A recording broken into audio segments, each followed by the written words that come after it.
Vamos continuar preparando o nosso coração para a volta de Jesus? Amém? Então tá bom. No domingo passado o sermão foi, eu quero que você reveja comigo, mantenha-se ocupado enquanto você espera. E é interessante ali que essa espera que vale a pena esperar, essa é a espera de Jesus, mas também essa é a ocupação que vale a pena você se dedicar, você se ocupar. Amém? Essa é a espera que vale. E qual é a espera? É nós mantermos um desejo ardente pela volta de Jesus, e a ocupação é você investir a sua vida no seu crescimento, numa busca de Deus, de tal forma que Ele se agrade da sua vida. O que a gente aprendeu? Que tipo de ocupação então é esta? O Espírito Santo ensinou o seguinte: primeiro, permaneça em alerta. Você precisa permanecer em alerta, eu e você. E permanecer alerta é prestar atenção, e mais que isso, e proteger dos zombadores da fé, para você não perder, para você não cair espiritualmente. E nos nossos dias, e aqui que bom que a gente tem acesso a muitas informações, muitas pregações, nunca tivemos, e isso é maravilhoso. Mas também, ao mesmo tempo, você nunca teve tanta barbaridade sendo falada em nome de Jesus. E você tem que cuidar para não correr atrás de novidades. E aí tentando encontrar e achar nisto a resposta, porque a resposta está na palavra de Deus, naquilo que sempre esteve lá, que não muda, que jamais muda. Se é novo, é uma revelação nova que Deus dá para o seu coração. A outra coisa, estabeleça a volta de Jesus como o seu maior desejo. Nós estamos buscando coisas todos os dias. Eu e você temos desejos, temos sonhos. Mas a volta de Jesus, conforme o texto, diz que precisa ser a nossa maior busca e trabalharmos incansavelmente para que chegue esse dia, ele diz, deve ser a sua maior dedicação. Eu quero que venha logo. E como é que eu venho? Como é que eu faço isso acontecer? Falando de Jesus para as pessoas. Ceia é um dia que a gente faz isso. Mas o seu testemunho, a sua vida no dia a dia, então você está apressando a volta de Jesus. E ele não fez isso ainda porque ele quer que os pecadores se convertam.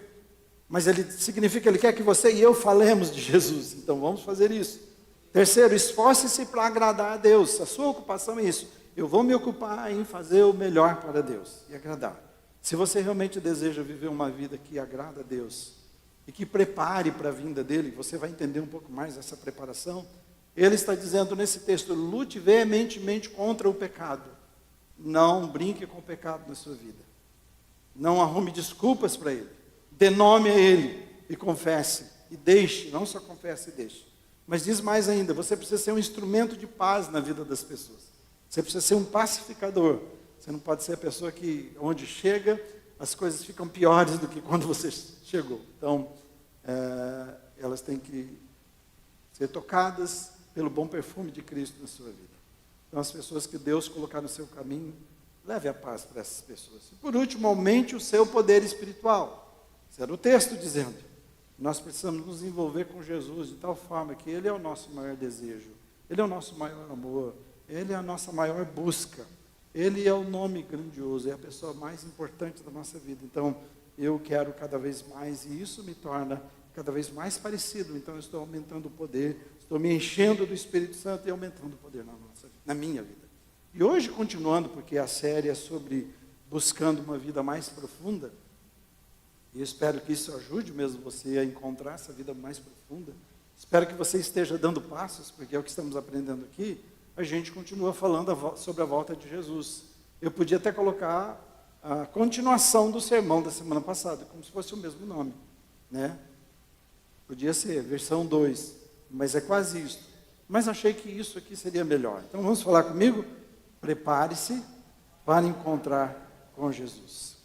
E o texto que nós vamos ver, depois entramos nele, nos ensina para a gente aplicar todo o esforço, está dizendo, para consolidar o nosso chamado à eleição. Você e eu fomos chamados, mas ele disse, precisamos consolidar isso. Não é só viver a nossa vida e esperar de boca aberta que alguma coisa aconteça. Ele disse, se nós não quisermos tropeçar e cair na fé, a gente precisa consolidar o nosso chamado à eleição. Fala que a gente deve se esforçar de tal forma, veja isto, talvez você nunca prestou atenção nisto, para garantir a sua entrada no céu. Espera lá, como assim? Mas Jesus já me salvou? O que quer dizer com isso? Você vai ver que há dois tipos de entrada no céu. Triunfal ou entrada frustrada. Você sabia disso? Já imaginou um cristão entrar no céu frustrado? Vamos ver se isso é verdade, o que eu estou falando, vamos ver se está na palavra de Deus. Será frustrado para os cristãos que conheceram Jesus, ou seja, entregaram suas vidas a Ele, experimentaram o poder de transformação inicial do Espírito Santo, contudo, não continuaram o processo de Deus na vida deles, de crescimento. Pararam ali, estacionaram. Mantiveram as suas vidas no mesmo degrau de conhecer Jesus. Conhecer Jesus, batizei, está tudo bem, já sou, está tudo certo com a minha vida. São cristãos que entraram na graça, que a gente chama de fé inicial em Jesus, mas não fez mais nada por isso, não fizeram mais nada por isso. Estacionaram aí. Tá bom aqui, deixa assim, tá bom. Já a entrada triunfal do crente nos céus tem o mesmo sentido das boas-vindas, no sentido original dessa palavra, para que seja amplamente, a sua entrada seja amplamente aberta para você, o mesmo sentido dos vencedores das Olimpíadas, quando eles voltavam para casa. Você já viu isso? Quando os nossos atletas foram para uma Olimpíada Internacional e eles voltam vencedores, o que a gente faz? É honra nos aeroportos que a gente faz. Geralmente são colocados eu acho que no caminhões de bombeiros, se não me engano, e escolhem lugares estratégicos das cidades, e aquilo tudo é televisionado, e está passando para todos os lugares, e todo mundo vendo e ovacionando os nossos heróis. Mas pensa, e você já viu isso também acontecer, o seu time foi jogar, e ele ia definir aquele dia se ia ser o campeão internacional, e ele volta para o seu país, e ele perde, e ele volta para o seu país de que jeito? Decepcionado, triste, o time irritado, sem honra, sem festa. A gente sabe de pessoas que na verdade vão para os aeroportos, nos lugares que foram para agredir, para brigar, porque eles não deram o melhor, eles falharam, né? Enquanto todos querem ver, na verdade, os vencedores, os outros fogem desses que não venceram. Quando o vencedor vem, então eu quero tirar foto, né? Fazer uma selfie, né?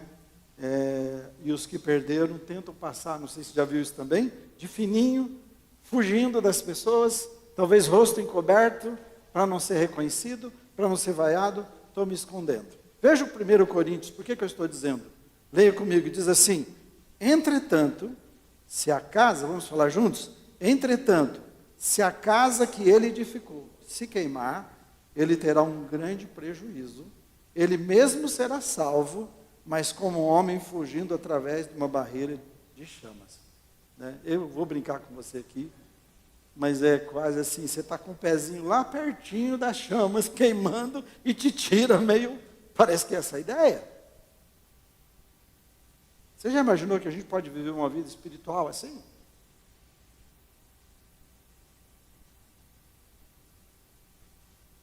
Agora, o texto aqui está falando de apóstolos, você vai ler, está dizendo sobre o que construíram.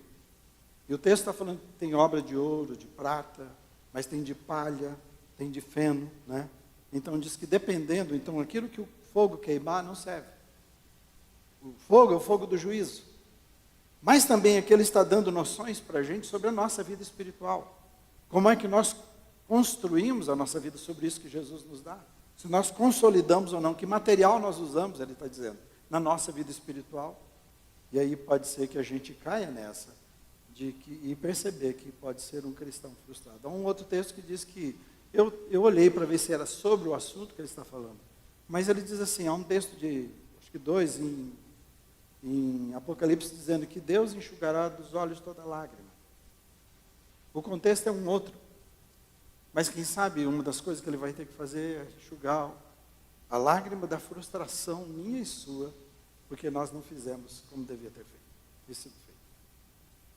Agora, o acesso ao céu de forma triunfante, você precisa entender, ele não é conquistado à força. E aí vamos entender isso. Como?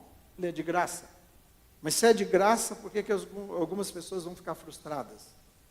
Porque ele será oferecido aos que realmente crerem e demonstraram a realidade da fé. Eu me encontrei com Jesus, Jesus mudou a minha história, e eu estou crescendo, e todos estão percebendo na minha vida que cada vez mais eu estou sendo mais parecido, sendo transformado cada vez mais parecido com Jesus. Então não é questão de salvação, é o crescimento que eu tenho com essa fé inicial, que a gente vai entender melhor. Então essa minha entrega, e eu estou demonstrando o meu comprometimento com Jesus. O que muitos fazem, você sabe disso, é que a gente ouve assim, que fulano se batizou, fulano pertence a tal igreja, mas sabe, ele é um péssimo exemplo como cristão. É essa a ideia. Possivelmente um salvo, porque não desistiu de Jesus, continua confiando em Jesus, mas alguém que vai passar bem, mal, no dia do encontro com Jesus. Champlin, que é um comentarista, diz assim, a única maneira pela qual um homem pode ter certeza da entrada triunfal no reino de Cristo é se ele está sendo transformado pelo Espírito Santo para que torne participante da natureza moral de Cristo. O projeto de Jesus é você ser parecido com Jesus. É isto. Então, a natureza de Cristo sendo formada em você. Cada dia mais, eu sou mais parecido com Jesus. Então, eu não posso viver a minha vida do mesmo jeito que eu vivi a semana passada, que eu vivi o meu passado. Não pode. Você não pode dizer, mas olha, pastor, eu tenho tantos anos de igreja. Tá bom, eu tenho tantos anos de pastor. E daí? O problema é o que esses anos fizeram com você. E o que você fez nesses anos. Você é mais parecido com Jesus hoje? Sua vida é diferente, é transformada? Essa é a ideia. Então a sua entrada, primeiramente no céu, vai depender, no texto de hoje, que vamos ver vamos falar juntos, de viver consciente, vamos lá? Viver consciente e dependente do poder de Deus. Esses versículos de 1 a 4, eu estou baseado em 2 Pedro de 1 a 11, mas o versículo de 1 a 4 diz assim, leia comigo. Simão Pedro, servo e apóstolo de Jesus Cristo, aos que conosco obtiveram fé, igualmente preciosa, na justiça do nosso Deus e Salvador Jesus Cristo.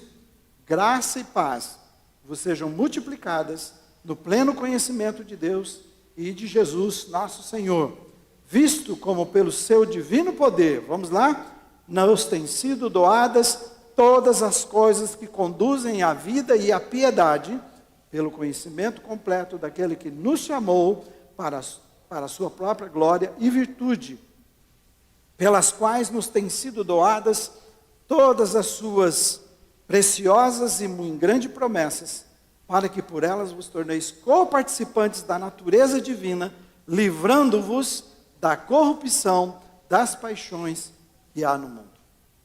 Viver consciente do poder de Deus, viver consciente e dependente envolve entender que Deus nos deu gratuitamente tudo. O texto está dizendo, tudo que eu e você precisamos para viver uma vida que agrada a Deus, Ele nos deu, não falta nada. Satanás vai dizer que você não pode. Satanás vai dizer, para por aí. Satanás vai dizer, está tudo bem. Só que ele não vai aparecer de tridente para você. Ele só vai te empurrar para os seus hábitos, para as suas crenças, e deixar você vivendo uma vida de tal forma que é uma vida mesquinha e espiritual. E ele não vai deixar que você tome posse de tudo. Ele está dizendo, Deus está dizendo assim, o Espírito Santo que habita em nós é Deus. É o Espírito de Deus, é Deus e Espírito Santo que habita. Ele é o poder transformador. Por isso não há limites do que Ele pode fazer. Está dizendo, tudo o que você precisa. Diga assim, tudo que eu preciso eu já tenho na minha vida. Você acredita nisso? Amém? Então, que Jesus faça realmente isso. Não me falta nada, diga, não me falta nada. Então, vamos viver uma vida nova em Jesus? Vamos ser transformados todos os dias? Viver consciente também independente do poder de Deus envolve convicção de chamado. Ele está dizendo, nós somos chamados, nós somos escolhidos, não por homens, não por instituição, não por ninguém. Nós somos escolhidos pelo próprio Deus. Ele diz, antes da fundação do mundo, Ele nos escolheu para sermos para o louvor da sua glória. E o chamado é para demonstrar a qualidade de vida de Deus, a natureza de Deus. Se você pensar nos dias que estamos vivendo, em que cada vez mais estão mudando, na verdade, o que é a moral hoje, que eles estão tentando fazer uma nova moralidade, a explicação assim, é a antiga imoralidade, que estão dando um nome, uma veste, e você está cada vez mais aceitando, indo, e é isso que vai se tornar o mundo, é exatamente isso. Até o ponto de derrubar você da fé. É devagar, e as coisas vão indo cada vez mais. E aí é preciso que você e eu, como cristãos, a gente não vai sair brigando, não brigue nas redes sociais. Também nem falo para você sair na rua fazer movimento. Não é isso. O movimento é no seu coração, é sua vida, é seu comprometimento. Que eu e você temos, em que seja o bom perfume de Cristo no nosso dia a dia. Então, eu sou chamado por Deus. E eu preciso ser o bom perfume de Deus. As pessoas precisam ver Jesus na minha vida. Esse é meu chamado. Diga assim, eu sou chamado para ser parecido com Jesus. Amém? Esse é o seu chamado. Não é outra coisa mais. Você pode até estar mais ou menos, falar, estou bem maquiadinho, estou legalzinho, cortei meu cabelo, não é disso que ele está falando. Está falando do seu caráter cristão. Como marido, como esposa, como homem de negócio, mulher de negócios, como pai, como filho, né, como aluno, como aprendiz, como professor, não importa o que você faz como motorista, né, como passageiro, não importa. Ele está dizendo assim, eu te chamei para ser o bom perfume. Qual é a sua profissão? Onde você estiver. Terceiro, viver consciente e dependente envolve entender o que se espera de cada um de nós. O que se espera? Que eu torne participante da natureza divina de Deus, é isso. Co-participante, participar daquele que Deus é. É isso que Ele quer, resgatar em você. Eu sou um perdido no pecado. Jesus entra na minha vida, na sua vida e faz o quê? Ele nos transforma, me transforma. E a natureza de Deus começa a ser recriada em mim. Você é convidado para ser parecido com Jesus, mas você é parecido com Deus. Onde forem, falar assim, é Deus.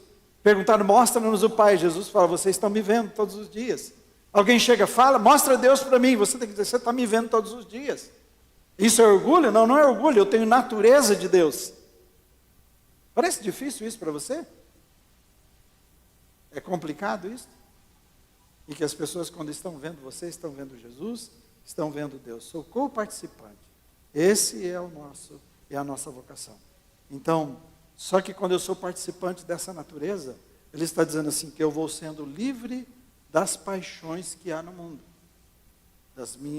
Do meu egoísmo, dos meus desejos atraentes por as coisas da carne, da carnalidade humana, das coisas desse mundo. Ele diz assim, gradativamente isso vai sendo transformado na sua vida, na minha vida. Isso é espiritualidade. A sua entrada no céu, então, triunfal, vai depender disso. Segundo lugar, vamos lá? Vai depender de quê? De compreender que a vida cristã exige o quê? Exige engajamento. A nossa entrada no céu não é por acaso. Jesus já fez tudo. Parece que esse é o grande problema. Você vai encontrar pessoas que ainda estão trabalhando pela salvação. Quando Jesus fala assim, resta um descanso para o meu povo. Quando foi criado o 7º dia na Bíblia, dia do descanso, que tinha uma igreja que interpreta mal. Qual que era o dia do descanso? O dia que você descansa das suas obras. Chegará um dia em que você não vai ter que fazer nada a não ser, Jesus vai fazer tudo por você. Isso, esse é o descanso. Entra no meu descanso, aceita o que Jesus fez por você. Então, algumas pessoas não entendem esse descanso e continuam trabalhando. Mas outros entram num descanso que cruza os braços. Fala, está tudo bem, é só ir lá assistir o culto, fazer algumas coisinhas e está tudo bem na minha vida. Não vai acontecer de maneira automática. Veja 2 Pedro 1,5, só a primeira parte, e depois o versículo 10. Fale comigo. Por isso mesmo, vós, reunindo todo o quê? Toda a vossa diligência. Fica para ali. Você vai reunir todo o seu esforço. Versículo 10 de novo fala isso. Por isso, irmãos, procurai com diligência, cada vez maior, ele está dizendo, confirmar a vossa vocação e eleição. É de graça? É de graça. Só que agora que eu entrei nesse processo de transformação, tem todo o poder para que eu busque uma vida poderosa. Amém? Amém, irmãos? Todo o poder de Deus à sua disposição para que você seja vitorioso. Por isso que Jesus venceu. Jesus esteve aqui, levou o seu pecado, o meu pecado, venceu a morte.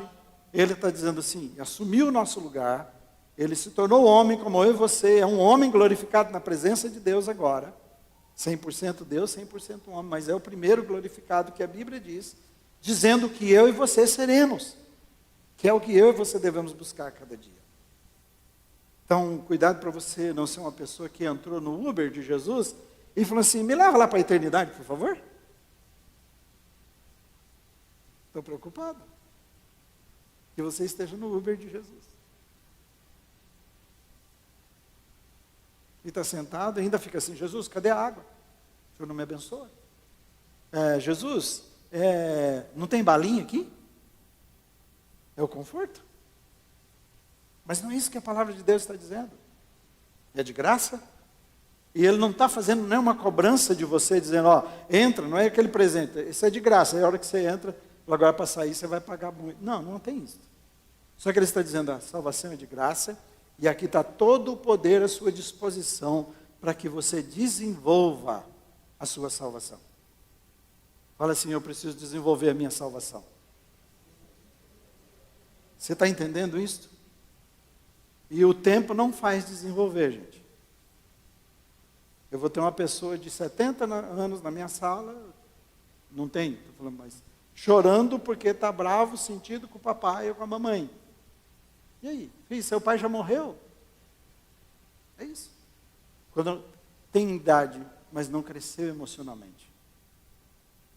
Entende?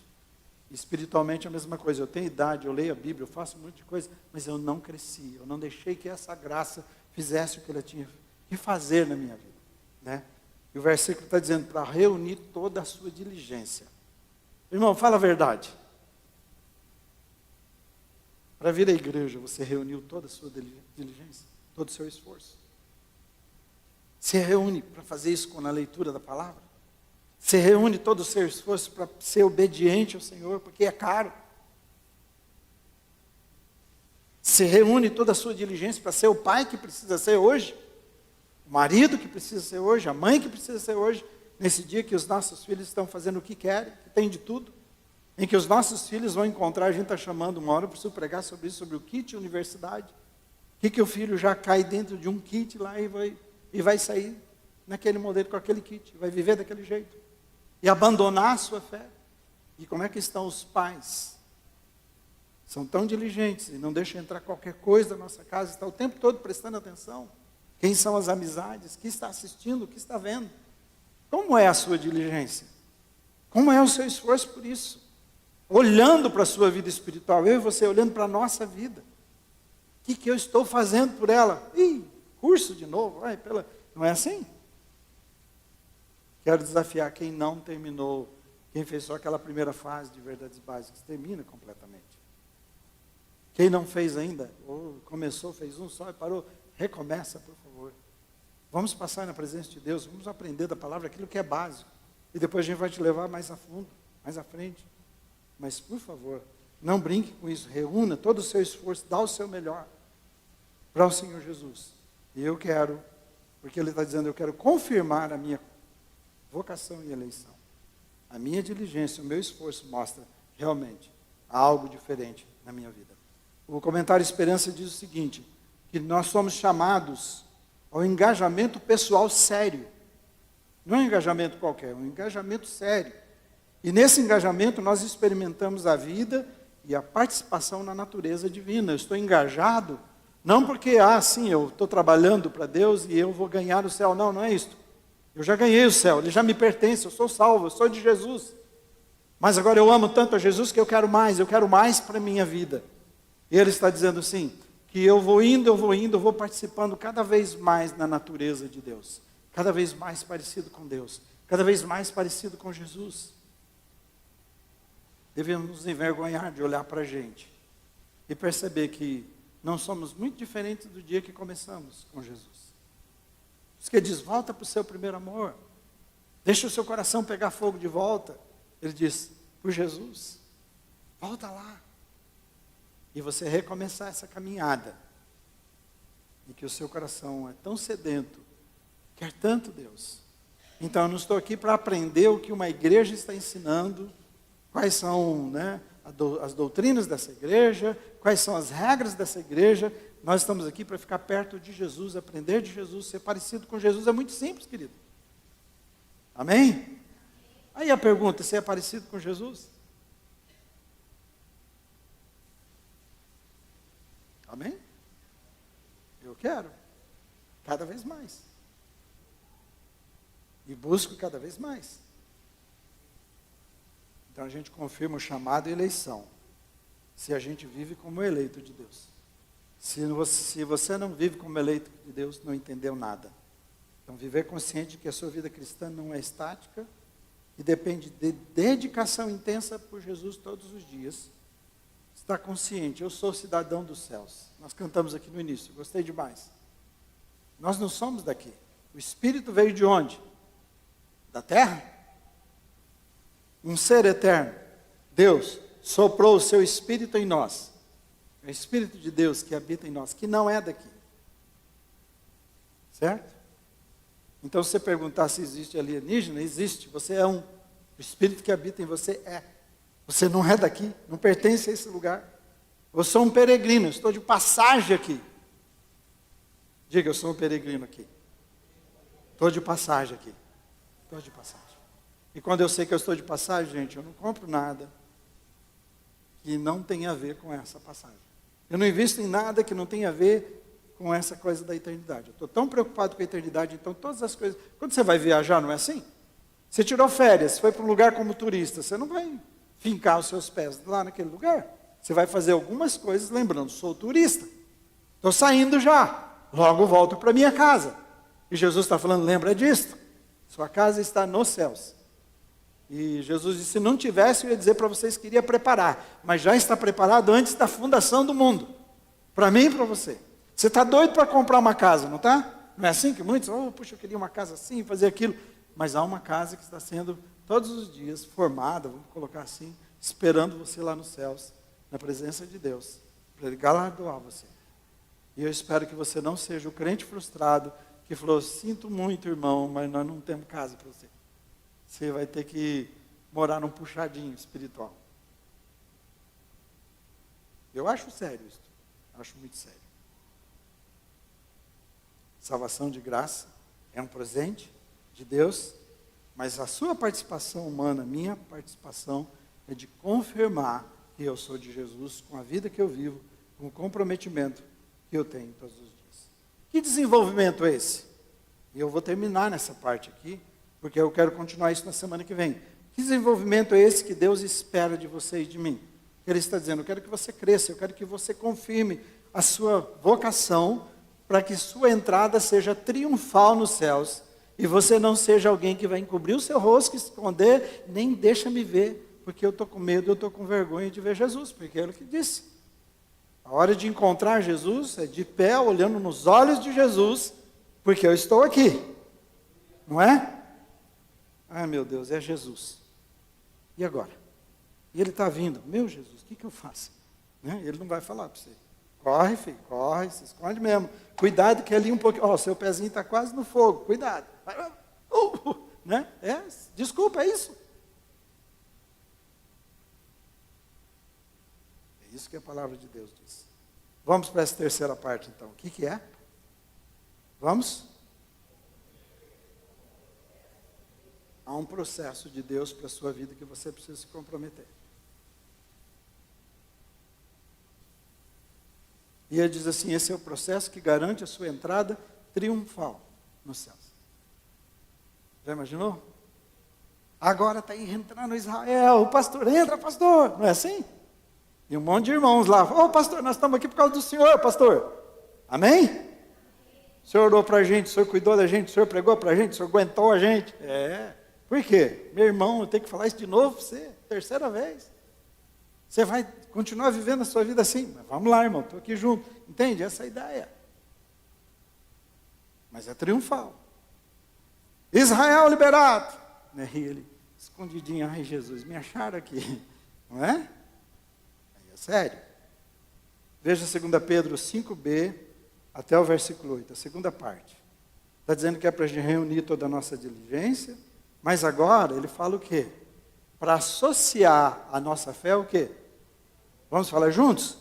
Associar com a vossa fé a virtude, com a virtude o conhecimento, com o conhecimento o domínio próprio, com o domínio próprio a perseverança, com a perseverança a piedade, com a piedade a fraternidade, com a fraternidade o amor. Agora veja só, leia comigo. Se é que eu estou dizendo para você que a salvação é de graça, não precisa fazer nada, olha o versículo 8. Porque estas coisas, vamos lá juntos? Porque estas coisas, existindo em vós, e em vós fazendo o quê? Aumentando. Fazem que não sejais nem nativos e nem infrutuosos, no pleno conhecimento do nosso Senhor Jesus Cristo. A nossa vida pode ser sem ação espiritual e sem frutos. Ele falou, eu estou trabalhando de tal forma que a vida de vocês não seja assim. E ele está dizendo quais são essas qualidades que nós precisamos buscar na nossa vida. Então nós lutamos muito para uma pessoa aceitar Jesus, você faz. E depois soltamos aí a criança e deixa, não, queridos. A gente quer continuar andando com você, a gente quer continuar trabalhando com você, para que você desenvolva a sua fé. Qual é o processo de Deus, então, para a entrada no céu, olhando para isso aqui? Tudo começa com a fé. As outras são consideradas virtudes, mas a fé não. A fé é esse encontro pessoal que você tem com Jesus, eu e você. Aquele dia que nos encontramos, que abrimos o nosso coração, que demos um passo mais, aprendemos dele aquilo que é básico, né, por isso verdades básicas, nos batizamos, isso é a fé inicial. Então, se você fez isso, você está aí. Agora a pergunta, você quer continuar aí? Quando Jesus disse que tem muito mais para a sua vida? Amém? Isso é a porta de entrada da sua experiência com Jesus. Foi só o começo. Isso é muito pouco diante do que ele tem. Falei, eu pus fé, eu também mudei o seu coração para que você busque essas coisas, virtude, conhecimento, domínio próprio, perseverança, piedade, fraternidade, amor. Coloquei tudo isso para que abrir um leque de possibilidades, te dei todo o poder necessário para você buscar uma vida passo a passo comigo.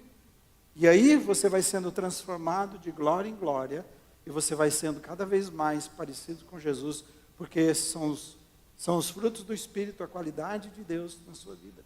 Ele está dizendo, busque isso. Quando você olha para isso aí, eu vou explicar na próxima semana o que é cada um. De forma rápida também, para a gente terminar esse sermão. Mas quando você olha para isto, fala, olhe, avalie sua vida.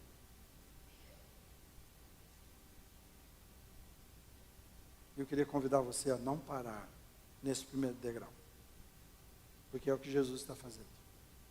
Para quem tiver parado nesse primeiro degrau, ele diz assim, vai entrar no céu escondido, frustrado. Como ele vai enxugar a lágrima dos olhos, então possivelmente ele não vai ter frustrado no céu, mas vai entrar. Deus vai fazer alguma coisa. Mas eu preferia que você não fosse essa pessoa. Aqui tem o cantinho dos frustrados. Vamos sentar lá. Oh, irmão, que pena. Quem assistiu a lista de Schindler, que ele salvou um grande número de judeus, quando encontraram para homenageá-lo lá no final, eu acho que esse foi o maior impacto para mim. Parece que trouxeram o anel dele, se não me engano, que ele tinha de presente, porque era de casamento, acho que era isso. Quando entregaram, ele chorou amargamente. Porque ele falou, quantos eu poderia ter salvo através disso? Vendendo. Eu acho que essa é a questão para as nossas vidas. A frustração é, puxa, eu poderia ter feito tanto por Jesus, eu me enganei. Fiquei ocupado com tantas coisas, eu não investi na minha fé, no meu comprometimento com Jesus. Levei a minha vida espiritual de qualquer maneira. E ele está dizendo assim, para que a sua vida não seja inativa e infrutífera no conhecimento de Jesus, busque essas coisas na sua vida. Coloque isso como alvo para você. Significa que você tem que dar passos. Vamos ficar em pé, o pessoal do louvor pode vir. Você tem que dar passos. Que passos? Está vendo ali? Deixa lá ainda, por favor. Que passos? De passo a passo. Está vendo lá? De degrau em degrau. Vamos entender o que é virtude? Senhor, eu quero isso para a minha vida. Porque ele está dizendo assim, com a fé você conquista o próximo. Com a fé você conquistou o próximo, você vai para o próximo, você vai associando, você vai acrescentando isso na sua vida. Que passos você dá na sua vida quando você assiste os nossos cultos? Que decisões você toma? O que você está fazendo no dia a dia. Não está falando, sai daqui, eu falo, não, agora eu vou. Não, só toma uma decisão pequena. Senhor, eu não quero levantar sem pelo menos falar contigo todos os dias. Vai ser a minha primeira decisão. Eu não vou dar nenhum passo sem pelo menos ler a tua palavra. É um passo no conhecimento de Jesus. Tá bem? Amém? Vamos viver uma vida abundante que Jesus tem? Amém? Uma vida mais profunda?